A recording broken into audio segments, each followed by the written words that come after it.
The video of Selena Gomez crying over deportations is so fucking funny. Do you know how much I wish I could just be wealthy enough to be so genuinely out of touch? Like, be so real. How does that affect you? I'm not even joking. Is she being paid? Like, are you being paid? I know this is a foreign concept for you as a conservative grifting rage baiter, but for most normal people, we don't need to get paid to care about something. Crazy, right? Some of us actually have empathy without needing a paycheck for it. So for starters, I'd like to point out that you suggested someone has to be rich to be this out of touch. So what's your excuse for being this out of touch when you don't have Selena's wealth? Then you went on to ask, how does this affect Selena Gomez? She's Hispanic. Why does it surprise you that deportations might emotionally impact her? Speaking of things that affect people, let's talk about LA, that city that you live in. Do you realize how much undocumented immigrants contribute to your quality of life? They make up a huge portion in the workforce in agriculture, construction, hospitality, industries that literally keep your city running. Every single time you eat fresh produce, go to a restaurant, or drive on roads maintained by construction workers, you're benefiting from their labor. So by your logic, if undocumented immigrants don't personally harm your life, why are you so mad they exist? I know you're going to struggle very hard with this concept if you've even made it this far because I use more words than like and literally, but caring about issues that don't personally impact you are just things that decent human beings do. But it's embarrassing to be a liberal now. When you say you're a liberal, I immediately think you have colorful hair, you work at a coffee shop, I think you're kind of a loser, you have like mental disorders you gave yourself. Do you guys remember when being on the news actually meant something? Like once upon a time, if you made it on TV, it's because you had the intellect to discuss politics, current affairs, and things that actually matter. But when Emily Wilson brags about being on Fox News, it's like, congrats. You got invited to a televised group chat where the only requirement is hating liberals and having zero original thoughts. Oh, it's embarrassing to be a liberal now. When you say you're a liberal, I imagine you have colorful hair, you work at a coffee shop, and you're kind of a loser. Okay, Emily, well, I'm a liberal with brown hair and a corporate job.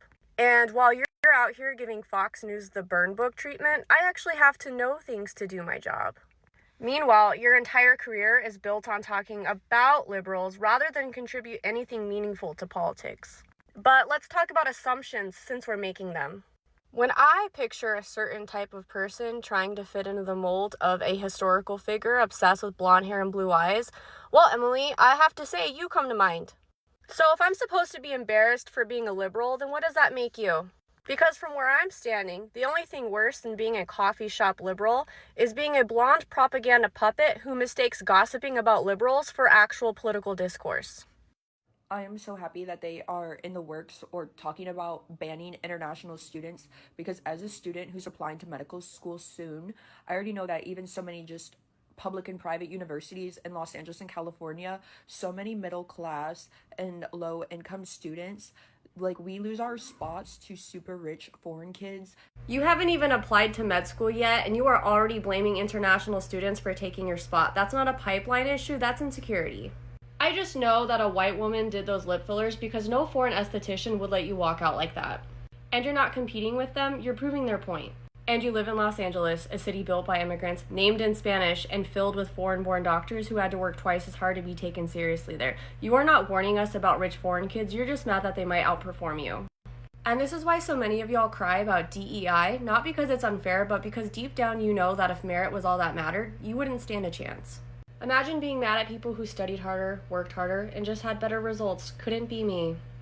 Has anyone else been as invested in the New York City mayoral race as I have? Because the way this has been flip-flopping all day is insane.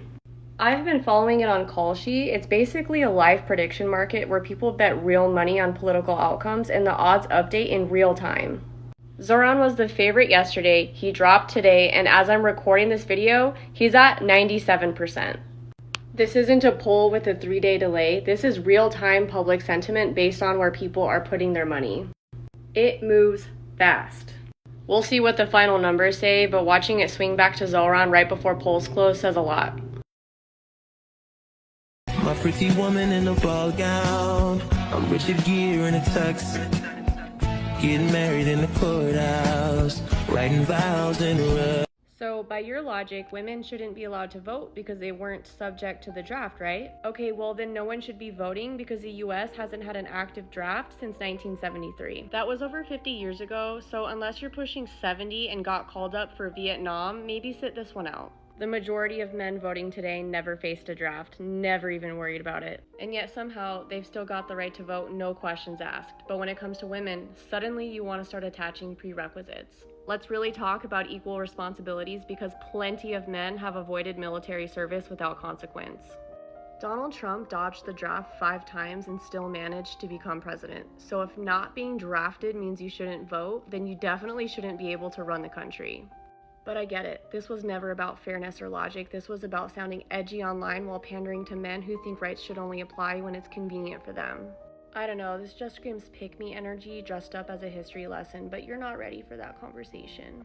I have to chime in about why making public transportation free is a bad idea. So apparently holding people accountable for the publicly posted video they chose to make is now considered defamation. This woman is in my DMs threatening a cease and desist, not because I reposted her entire video, not because I doxed her, but because I used her clip in a few seconds of a green screen video and said, hey, this is racist and classist as hell. Now she's saying I'm putting her in danger when she's the one who posted it in the first place. That's like walking into a room, shouting something awful, and then blaming the people who looked at you for reacting. Also, PSA, criticism is not defamation. Saying this take is harmful is not a legal violation, it's an opinion. You know, the kind protected by the First Amendment. If anything, this is giving, oops, I said the quiet part out loud energy. So if anyone watching this happens to be a First Amendment attorney, copyright nerd, or just someone who passed the bar and likes a challenge, I've got screenshots, I've got the receipts, and I'm being threatened for calling out bigotry.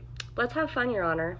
Guys, they're throwing the deportees out of the planes and into the ocean. No, this is not a drill. No, this is not fear-mongering. They're shackling people, flying out into open ocean and throwing them out. Okay? The flight patterns, there's people tracking them on this app. The flights going out with the deportees, watching them go out to open ocean and circle back. It honestly baffles me that over 1 million people liked that video and not a single credible source was cited. Not one. As someone on the left who actually cares about deportations and family separations, I cannot co-sign this kind of reckless messaging. You're not helping the cause, you're embarrassing it. This makes us look no different than the people in Ohio who ran wild with that fake-ass story about immigrants eating cats and dogs. That was not rooted in truth, and neither is this. If we expect people to take us seriously, we have got to be better than this. We don't need to invent horror stories. The reality is bad enough.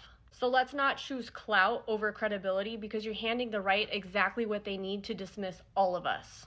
I'm just curious what made it so obvious that I grew up a trust fund kid. Was it the fact that my biological mom abandoned me when I was 5 years old? Was it the 11 evictions I faced between the ages of 5 to 10? Or when my dad lost full custody of me by my 12th birthday? Was it when I was living in a group home when I found out that my dad died of a drug overdose when I was 15 years old? Was it the fact that I was too poor in high school to play club volleyball, so in order to pay for my monthly fees to travel with the rest of my teammates, I had to sell water bottles at the University of Arizona football games so I could afford to do everything else that they could? Was it the fact that I had to win a local essay writing contest in order to receive free braces from a local orthodontist? Was it the fact that my entire life we had to walk to the grocery store whenever we needed groceries because my dad couldn't afford a car and I had to take the bus everywhere? Was it the fact that I myself couldn't afford my first car until I was 25 years old? Or was it that I grew up in the poor part of Tucson, Arizona? I promise you that is not the suburbs and I am not a trust fund baby, but nice fucking try. So Democrats are lying again. That's why we call them fake news for a reason. And this time it's regarding Trump cutting Medicaid. Didn't happen. So now that Congress passed the big beautiful bill, I guess it's time to talk about how much of a liar I am, along with every other Democrat that's been telling the truth about it. Because nothing screams I know what I'm talking about like opening with Democrats are lying and then immediately spewing complete bullshit. Republicans are literally cutting over $1 trillion from Medicaid. They are handing states a lump of cash and saying figure it out, and when that money runs dry, people lose coverage, plain and simple. That is not an increase, that's a cut whether you want to admit it or not. If you think otherwise, you either didn't read the bill or you're counting on the rest of us not to. Republicans are actually increasing Medicaid funding by 24%, contrary to all the lies. There is nothing even close to a 24% increase in that bill. That number is as imaginary as Trump's charitable donations. So unless you can point to the exact page and paragraph, maybe don't toss around fake stats with that much confidence. Democrats love to act like everything Trump does is to benefit him and his rich friends. He gave billionaires massive tax cuts, and now Republicans are trying to pay for it by cutting programs regular people actually use. You know who this is benefiting? Working class families with children, people with disabilities, elderly people. Medicaid covers 40% of all children in the U.S. 1 in 5 people with disabilities and about 60% of nursing home residents. That's literally the working class, the disabled, and the elderly. I know logic isn't your strong suit, but what that means is that cutting Medicaid is not helping them. So ask any Democrat you know to explain the 24% increase. They won't because they're lying and it doesn't fit their narrative. We can't explain the 24% increase because it doesn't exist.